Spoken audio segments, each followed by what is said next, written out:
चलिए हम लोग बात करते हैं बच्चे यहाँ पर स्ट्रक्चर ऑफ एटम के बारे में। तो सबसे पहले हम देखते हैं कि एटम की जो स्ट्रक्चर थी, ठीक है जी, बहुत जनरल स्ट्रक्चर की बातें थी हमारे पास, और हमें लगता था कि एटम जो होता है बेसिकली वो इनडिविजिबल है। एटम इनडिविजिबल है तो ये उसकी स्ट्रक्चर हो गई, बात खत्म। देखिए बहुत माइन्यूट पार्टिकल है, छोटी सी स्ट्रक्चर है, ये मेरे पास एटम होगी, ठीक। लेकिन बाद में हमने क्या देखा, डिस्कवरी हुई बच्चों यहाँ पर चार्ज पार्टिकल्स की। हमें पता चला बाद में कि एटम के अंदर तो चार्ज पार्टिकल्स भी होते। एटम के अंदर क्या होता है, चार्ज पार्टिकल्स होते हैं, नेगेटिव पॉजिटिव।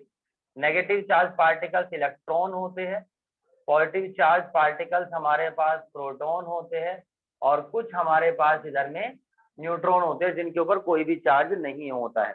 तो जब हमें पता चला चार्ज पार्टिकल्स के बारे में, तो उस हिसाब से अब देखा गया कि एटम की स्ट्रक्चर जो होगी बेसिकली सिवाय, वो किस तरीके की स्ट्रक्चर होगी। अब ये सवाल है। तो इस बात को समझाने के लिए, बताने के लिए कि एटम की स्ट्रक्चर कैसी होगी, जब चार्ज पार्टिकल्स की डिस्कवरी हुई तो हमारे पास बहुत सारे साइंटिस्ट आए और उन्होंने अलग अलग थ्योरीज के अकॉर्डिंग वहां पर बताया। तो सबसे पहले हम लोग देखते हैं डाल्टन एटॉमिक थ्योरी के अकॉर्डिंग एटम इनडिविजिबल है, इंडिस्टिबल है।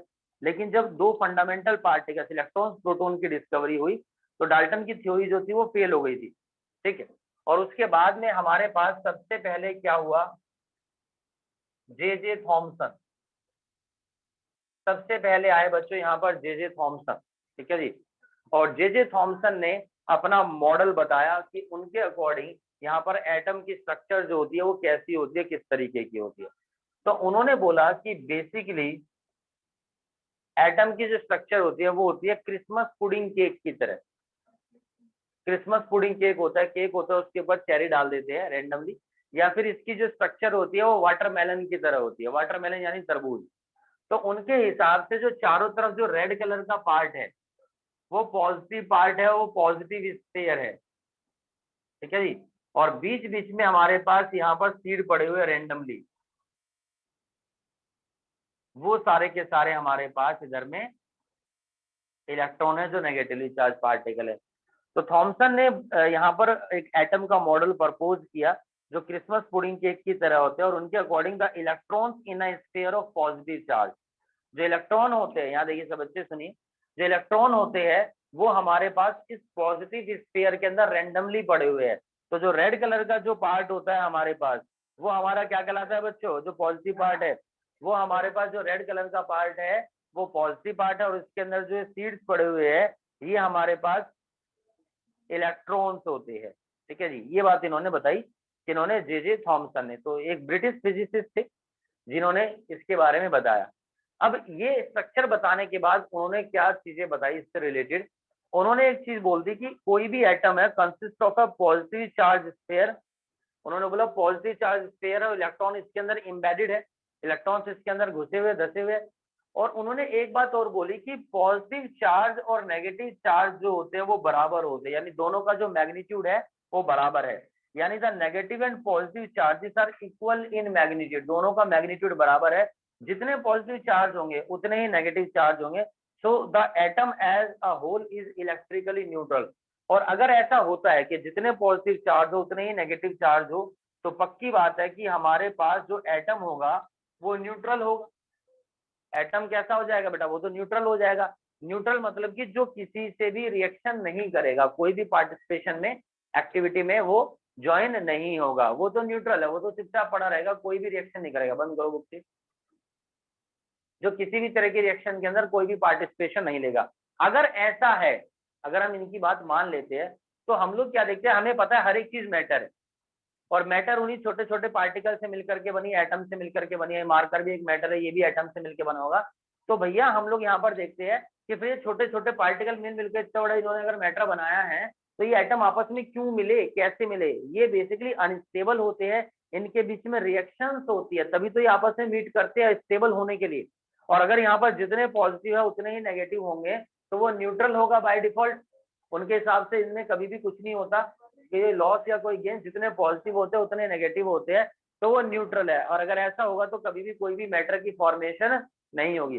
तो इन्होंने जो थॉमसन मॉडल एक्सप्लेन की atoms are electrically neutral but the result of experiment carried out by other scientist, बहुत सारे साइंटिस्ट थे जिन्होंने एक्सपेरिमेंट करे, could not explain by this model, इस मॉडल के थ्रू अपने एक्सपेरिमेंट्स को एक्सप्लेन नहीं कर पाए, so this theory was rejected, J Thomson की जो मॉडल की जो थ्योरी थी वो यहाँ पर हमारे पास रिजेक्ट हो गई। That is clear to all of you? Sanket clear है चीज? चलिए, उसके बाद हमारे पास एक और साइंटिस्ट आए जिनका नाम था यहाँ पर बच्चों रदरफोर्ड।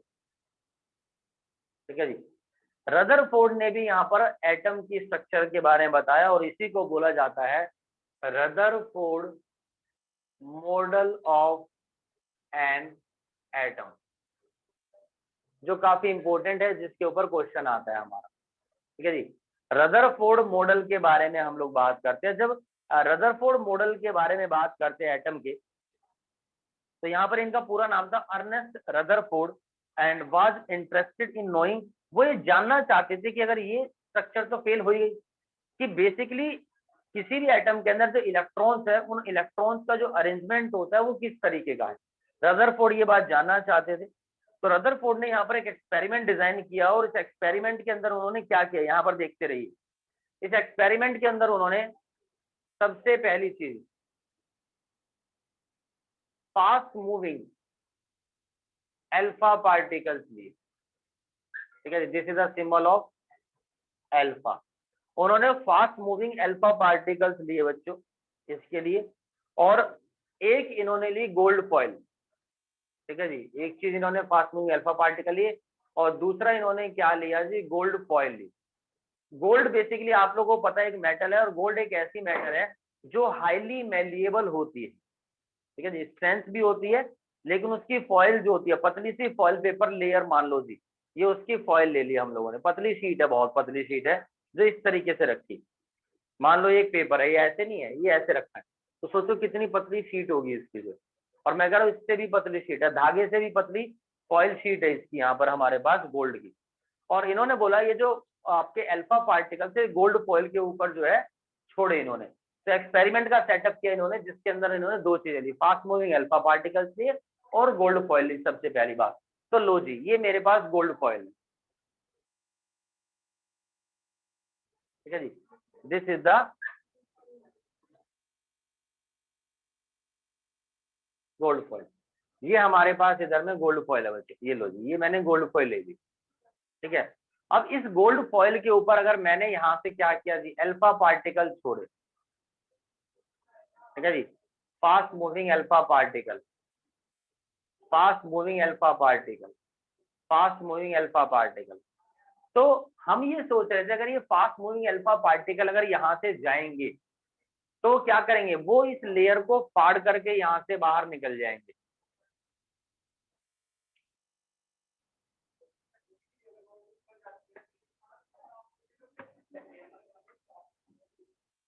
ऐसा हम एक्सपेक्ट कर रहे थे और कायदे से होना भी ऐसा ही चाहिए। भाई आपको पता है फॉइल पेपर होता है, जैसे एल्यूमिनियम फॉइल पेपर होता है, तो कितना लाइट होता है, कितना थिन होता है। मान लो उसको फ्रंट में ऐसे रख दो और उसमें फूंक भी मार दे, थोड़ी सी हवा भी मार दे, अगर ज्यादा प्रेशर से होगी वो फट जाएगा। बहुत हल्के से हीटिंग से हम देखते हैं वो फट जाता है। और जबकि गोल्ड फॉइल जो होती है वो एल्यूमिनियम से ज्यादा हमारे पास क्या होती है बच्चों, मेलिएबल होती है, जिसके हम और ज्यादा पतली थिन शीट्स बना सकते हैं, एल्यूमिनियम फॉइल से भी बहुत ज्यादा, सिल्वर से भी ज्यादा। सिल्वर जो होता है इजिली स्क्रैचेबल होता है, सोचो उसकी कितनी पतली लेयर होती होगी जिसको मिठाई वगैरह यूज करते हैं। और गोल्ड की फॉइल तो उससे ही पतली, मतलब जितनी एल्यूमिनियम फॉइल होती है उससे भी कहीं गुना ज्यादा पतली हमारे पास गोल्ड की फॉइल होगी। तो हम यहाँ पर देखेंगे अगर अल्फा पार्टिकल छोड़ेंगे, फेंक के मारेंगे, तो इस गोल्ड फॉइल को फाड़ करके वो बाहर निकल जाएंगे। ऐसा ही होना चाहिए और हम लोगों ने भी ऐसा ही सोचा। हम लोगों से यहाँ पर मतलब है रदरफोर्ड से। लेकिन जब ये एक्सपेरिमेंट उन्होंने करा तो यहाँ पर बेसिकली क्या हुआ कि ये बिल्कुल टोटली अनप्लग्ड रिजल्ट देखने को मेरे को मिला। ठीक है जी, टोटली अनप्लग्ड रिजल्ट देखने को मिला। इसको हम थोड़ा सा डिटेल में पढ़ते हैं। सोचिए कि ये इतनी पतली लेयर है, ठीक है, इसी पतली लेयर को मैं थोड़ा सा जूम करके दिखाता हूँ। ठीक है जी, मान लो ये पतली लेयर है, मैं सोचे इसको जूम करके दिखाता हूँ। और ये इतनी पतली है कि इसके अंदर 1 2 3 और ये 1000। आपको पता है ये 1 डॉट है है ना, कितना छोटा डॉट मैंने बनाया।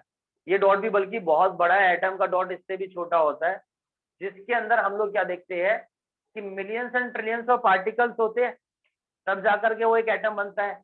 अब सोचो, मैं कह रहा हूं कि मैंने यहाँ पर इस गोल्ड फॉइल की जो स्ट्रक्चर है उसको थोड़ा जूम करके दिखाया, तो इसकी एक पतली लाइन में मान लो इसके अंदर, ठीक है जी, मान लो जस्ट इमेजिन की इसके अंदर, ठीक है जी, ये सिंगल पेज है। इस सिंगल पेज के अंदर मैं क्या कह रहा हूँ आप लोगों से, देखो ये है सिंगल इमेज, इसको फ्रंट से देखना है आप लोगों को, ये इतना चौड़ा है, यानी जो पेज है इस पेज की भी विड्थ इतनी है कि इसके अंदर हम देखेंगे कि सिर्फ 1000 पार्टिकल्स आ रहे हैं एटम के, जबकि इस डॉट के अंदर मैं देखता हूँ कि मिलियंस एंड ट्रिलियंस है। तो इमेजिन करके देखो कि इसके अंदर सिर्फ 1 2 3 4 हजार पार्टिकल आ रहे हैं, तो सोच सकते हैं आप लोग कितना थिन है, कितनी थिन फॉइल होगी। मैं सिर्फ इसको यहाँ पर जूम करके दिखा रहा हूँ। इसके अंदर हमारे पास 1000 पार्टिकल की विड्थ जितनी अरेंजमेंट है, उतना जितना ही हमारे पास यहाँ पर क्या है बच्चों, इसके अंदर ठीक है, ठीक है, जबकि ऑलरेडी बहुत थिन है। अब हमने क्या किया, यहाँ पर अल्फा पार्टिकल छोड़े। अब आप बच्चे पूछेंगे सर ये अल्फा पार्टिकल कहाँ से आ गए, तो हम लोगों ने बेसिकली, आप ये इमेजिन करिए कि एक गैस थोड़ी, और जो गैस होती है ये भी आपको पता होगा कि वो मैटर होती है, और मैटर के अंदर पार्टिकल्स होते हैं, उसके अंदर क्या होते हैं बच्चों, एटम होते हैं, ठीक है जी। और ये एटम यहाँ से जब जाएंगे, ठीक है, तो ये एटम जो है फास्ट पार्टिकल्स एटम, ठीक है। आप सोचिए कि कितनी ताकत होती होगी एटम्स के अंदर, ठीक है। मान लो ये डस्टर है, मान लो कि ये डस्टर, अब मैं फूंक मारता हूँ,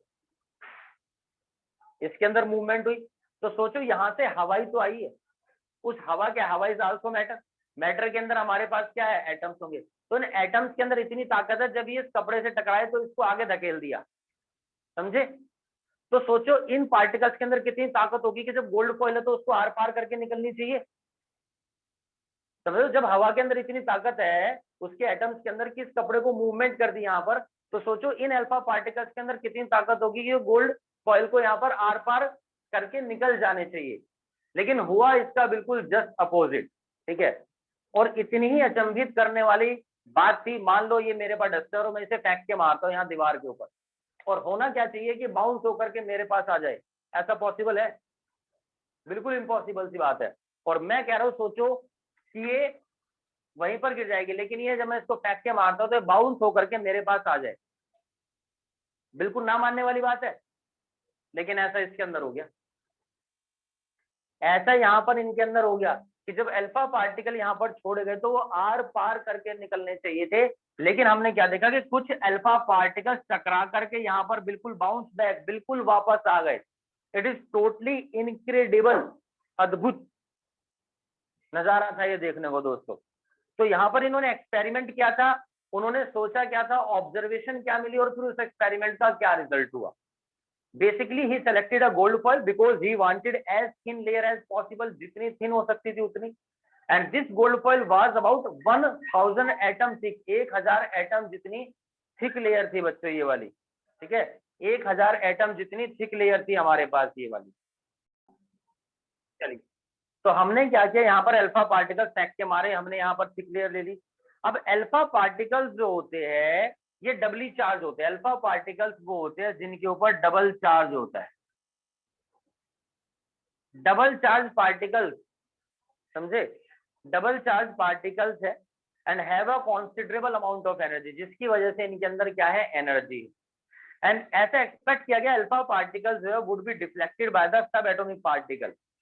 हमने सोचा कि अल्फा पार्टिकल जो है वो कुछ सब एटॉमिक पार्टिकल्स, एटम के अंदर सब एटॉमिक पार्टिकल्स, यही बात तो हमें पता चली भाई, तभी तो ये वाला एक्सपेरिमेंट करा। तो हमें लगा कि अल्फा पार्टिकल्स हो सकता है इस एटम के सब एटॉमिक पार्टिकल की वजह से थोड़ा सा डिफ्लेक्ट हो जाए। थोड़ा सा डिफ्लेक्ट मतलब किस तरीके से होंगे, मान लो ऐसे जा रहे हैं और ऐसे डिफ्लेक्ट हो गए, ऐसे आ रहे हैं और ऐसे डिफ्लेक्ट हो गए, लेकिन आर पार चले जरूर गए, भले ही हल्का फुल्का वो डिफ्लेक्ट हुए यहाँ पर। अब हमने हमने ऐसा सोचा कि अगर यहाँ पर एटम के सब एटॉमिक पार्टिकल है, जैसे यहाँ पर इलेक्ट्रॉन है, तो अंदर जो भी इलेक्ट्रॉन हो, प्रोटॉन हो, है ना, पॉजिटिव चार्ज पार्टिकल भी होते हैं, नेगेटिव भी होते हैं। तो इन्होंने बोला पॉजिटिव पार्टिकल स्फीयर में था इन्होंने, लेकिन इनके हिसाब से कहीं भी हो सकता है, नेगेटिव चार्ज पार्टिकल कहीं भी हो सकता है, तो उसके फर्क की वजह से हो सकता है डिफ्लेक्ट हो जाए। डिफ्लेक्ट क्यों होगा, अरे भाई एक बात बताओ, मान लो इसके ऊपर चार्ज है नेगेटिव और यहाँ पर भी नेगेटिव है, तो नेगेटिव नेगेटिव तो हमेशा रिपेल करते हैं। अगर ये नेगेटिव चार्ज वाला पार्टिकल यहाँ से जाएगा तो ये तो इधर से जा ही नहीं सकता, रिपेल हो जाएगा, थोड़ा सा डिफ्लेक्ट हो जाएगा।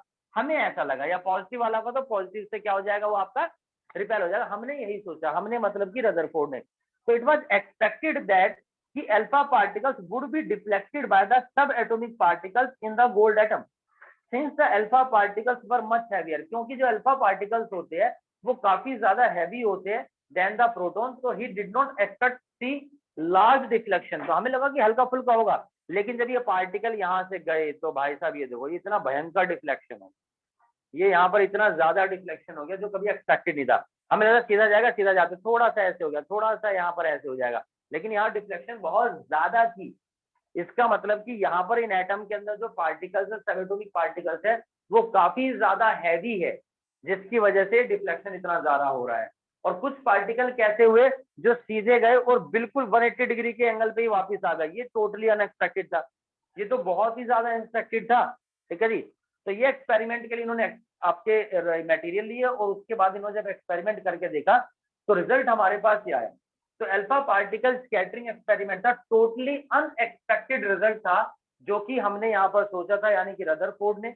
ऑब्जर्वेशन क्या देखी हम लोगों ने, एक तो देखा कि most of the moving alpha particle, जितने भी अल्फा पार्टिकल यहाँ से जा रहे हैं थ्रू द गोल्ड फॉइल, देखो कैसे, जस्ट इमेजिन कि मैं यहाँ पर मान के चलिए कि मेरे पास ये गोल्ड फॉइल है, तो जो ये एटम की एक लेयर है, जस्ट इमेजिन, ठीक है जी, और यहां से मैं अब अल्फा पार्टिकल मारता हूं, ठीक है जी, ये देखिए यहां से मैंने इसके ऊपर ये लाइट मारी जो है, ठीक है, तो आप लोगों को दिख रहे होंगे, बीम दिख रही होगी, दिख रहा है आप लोगों को जो ऑनलाइन वाले हैं, जिनको यहाँ पर आप देखें ग्रीन कलर की लाइट दिख रही है। अब आप देख रहे होंगे कि ये लाइट जो रिफ्लेक्ट हो रही है, कुछ पार्टिकल देखिए रेज वापस आती हुई दिखाई दे रही होगी आप लोगों को, ठीक है ना, ये दिख रहा है आप लोगों को ऑनलाइन में, ठीक है जी। यहाँ पर देखो मेरे फेस के ऊपर भी कई बार लाइट आ रही है, तो इसका मतलब कि रेज इन वाटर के हो सकता है इन पार्टिकल से टकराई हो, जिसकी वजह से वापस आई है, रिफ्लेक्ट हुई है, दैट इज द मुद्दा। तो यही चीज मैं समझाने की कोशिश कर रहा हूँ कि जब ये रे हमने यहाँ से मारी, ठीक है जी, ये देखिए ये रे ऐसी जाई ऐसी जाओ सीधा निकल जा, हमने ये एक्सपेक्ट करा था, लेकिन हुआ क्या, ये यहाँ से जाने के बाद इतना ज्यादा डिफ्लेक्ट हो गई, कुछ रे थी जो यहाँ से गई और यहीं से वापस आ गई। इसका मतलब यहाँ पर बहुत सारे बीच में कुछ ना कुछ हैवी पार्टिकल्स है जिसकी वजह से ऐसा हुआ है, समझे, जिसकी वजह से ऐसा हुआ। तो टोटली अनएक्सपेक्टेड रिजल्ट हमारे को देखने को मिल रहा था बच्चों। तो most of the fast moving alpha particle pass through the gold foil. अच्छा, तो हम देखा कुछ तो ऐसे थे जो सीधे निकल गए, कुछ सीधे निकल गए, किसी के अंदर बहुत लार्ज रिफ्लेक्शन देखने को मिला और कुछ बिल्कुल 180 डिग्री के एंगल पे ही वापस आ गए। तो हमने देखा कि लगभग मान लो जितनी भी रेज आ रही है, मान लो पहली दूसरी तीसरी चौथी पांचवी छठी रह गई, मान लो कि हर 12,000 रे के अंदर एक रे ऐसी थी जो 180 डिग्री पर वापस आ गई, यानी कि surprisingly 1 out of every 12,000 particles appear to rebound. ठीक है जी, ये बिल्कुल ऐसा हुआ, इट इज टोटली इनक्रेडिबल। ये बात बहुत ही अजीब थी, टोटली इनक्रेडिबल थी, जिस तरीके से ऐसा हमारे को देखने को मिला। अब जब एक्सपेरिमेंट हमने करा, हम सोच कुछ और रहे थे, हमने जब करा तो ऑब्जर्वेशन कुछ और देखने को मिली, तो उस बेसिस पे जो ऑब्जर्वेशन देखने को मिली, उस बेसिस पे इस एक्सपेरिमेंट का क्या रिजल्ट निकला और इसकी स्ट्रक्चर कैसी रही होगी, वो अब हम आपको बताते हैं। दोबारा से समझते हैं। देखो मान लीजिए कि ये मेरे पास एक एटम, मैं इसमें से सिंगल एटम को एज्यूम कर लेता हूँ, ठीक, और यहां से अब मैंने क्या किया कि मैं अल्फा पार्टिकल की रे छोड़ूंगा, ठीक है जी, यहां से मैं क्या करूंगा बच्चों, अल्फा पार्टिकल की रे छोड़ूंगा। और जब मैंने यहां से अल्फा पार्टिकल की रे छोड़ी, एक रे ये गई अल्फा पार्टिकल की जो बिल्कुल सीधी निकल गई, आर पार निकल गई, है ना, अल्फा पार्टिकल की एक रे बिल्कुल सीधी निकल गई। एक रे मैंने देखा कि और गई, लेकिन वो हल्का सा डिफ्लेक्ट हो गई, ठीक है जी, कोई ज्यादा डिफ्लेक्ट हो गई और कोई ऐसी थी जो थोड़ी सी कम डिफ्लेक्ट हो गई, ये थोड़ी सी कम डिफ्लेक्ट हुई है, ठीक है जी। एक चीज हमने ये देखी, और हमने क्या देखा, कुछ रे ऐसी थी जो यहाँ से बिल्कुल सीधी गई और यहाँ से जाने के बाद वो यहीं से सीधी वापस आ गई, तो हमारे को यहाँ पर ऑब्जर्वेशन देखने को मिली, कुछ रे सीधी निकल गई, कुछ में डिफ्लेक्शन हो गई और कुछ रे बिल्कुल डायरेक्ट बाउंसिंग बैक हो गई। ये हमारे पास ऑब्जर्वेशन देखने को मिली। और जब ये ऑब्जर्वेशन देखने को मिली तो इस हिसाब से हमने सोचा कि एटम की स्ट्रक्चर कैसी होती होगी। देखो ये बात बोली गई कि कुछ रे जो बिल्कुल बाउंसिंग बैक हुई है, इसका मतलब कि वहां पर कोई ना कोई चीज हैवी चीज होगी और हर 12,000 में से एक रे के साथ ऐसा हुआ है। इसका मतलब कि जो भी रे बेसिकली वो सेंटर के आसपास गई थी ना, उन्हीं रे के साथ ऐसा हुआ जो बिल्कुल सेंटर में गई थी। तो इसका मतलब कि एटम का जो सेंटर होता है उसी के अंदर एटम का सारा मास प्रेजेंट है। ठीक है, अब ये हमारे पास alpha particle positive charge particle थे और यहाँ पर हम देखते हैं कि सेंटर से ही वापिस आ रही है। इसका मतलब सारा का सारा पॉजिटिव चार्ज जो है वो बिल्कुल सेंटर में है। तो पॉजिटिव पॉजिटिव रिपेल करते गया और सीधा टकरा के बिल्कुल वापिस आ गया। तो इसका मतलब कि एटम का जितना भी मास होता है सारा का सारा मास सेंटर में होता है और वहां पर गारंटीड पॉजिटिव पार्टिकल्स होंगे। कुछ रे बिल्कुल सीधी निकल गई, इसका मतलब कि वहां पर कोई भी बैरियर नहीं था। यानी कि एटम का किसी का भी जो न्यूक्लियस होता है, जो होता है आपका, बहुत ही छोटा होता है। तो किसी भी एटम का न्यूक्लियस की जो आउटर लाइन है उनके बीच में बहुत ज्यादा ब्लैंक स्पेस है, खाली गैप है, जिसकी वजह से वो सीधी निकल गई। बहुत ज्यादा ब्लैंक गैप है। ठीक है, फिर कहीं कहीं पर हमें डिफ्लेक्शन शो देखने को मिला। फिर हमने बोला कि जो इलेक्ट्रॉन्स होते हैं इसके अंदर, वो इनके अंदर चारों तरफ हमारे पास शेल्स में होता है। देखो जो एक्सपेरिमेंट की हिसाब से ऑब्जर्वेशन थी वो क्या थी, सबसे पहली चीज कि most of the space inside the atom is empty, खाली है, because of the alpha particle pass through the gold foil without deflected, वो पास हो गया था। तो इसका मतलब खाली स्पेस होगा यहाँ पर सिवाय।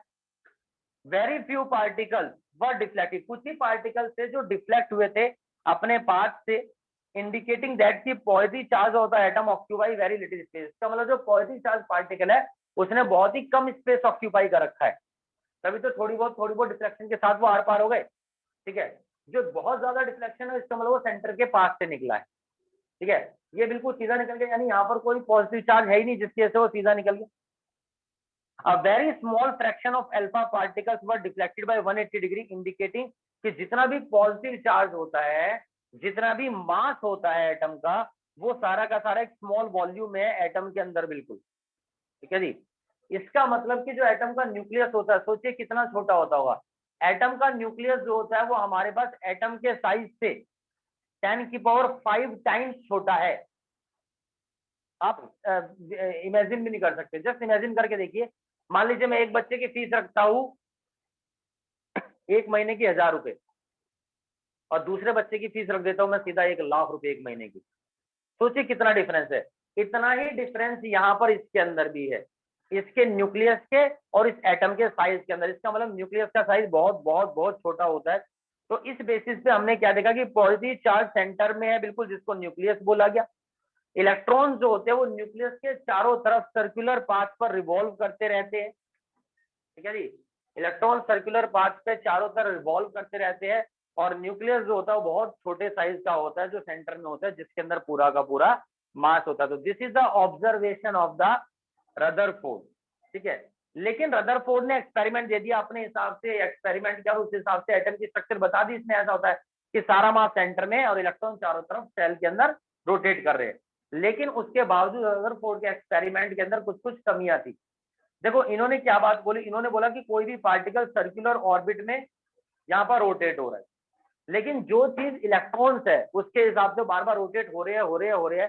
तो रोटेट होते होते एक्सेलरेशन क्रिएट हो रहा है और ये अपनी एनर्जी लूज कर देते हैं। Electrons lose its all energy, और जब ये अपनी सारी एनर्जी लूज कर देते हैं तो सारे इलेक्ट्रॉन्स की धप्पा भूल जाती है कहां पर, न्यूक्लियस में। यानी कि ऑल द इलेक्ट्रॉन, सॉरी, सारे इलेक्ट्रॉन्स की धप्पा कहां भूल जाएगी भैया, न्यूक्लियस के अंदर। यानी all the electrons fall into the nucleus. और अगर ऐसा हुआ तो इसका मतलब कि नेगेटिव चार्ज खत्म हो जाएगा, सिर्फ पॉजिटिव चार्ज है। और वाकई में अगर ऐसा हुआ तो इसका मतलब ये तो हाईली अनस्टेबल होंगे, ये हाईली अनस्टेबल होंगे और इसका मतलब कोई भी मैटर बनेगी ही नहीं, ऐसा पॉसिबल नहीं है किसी भी कीमत पर।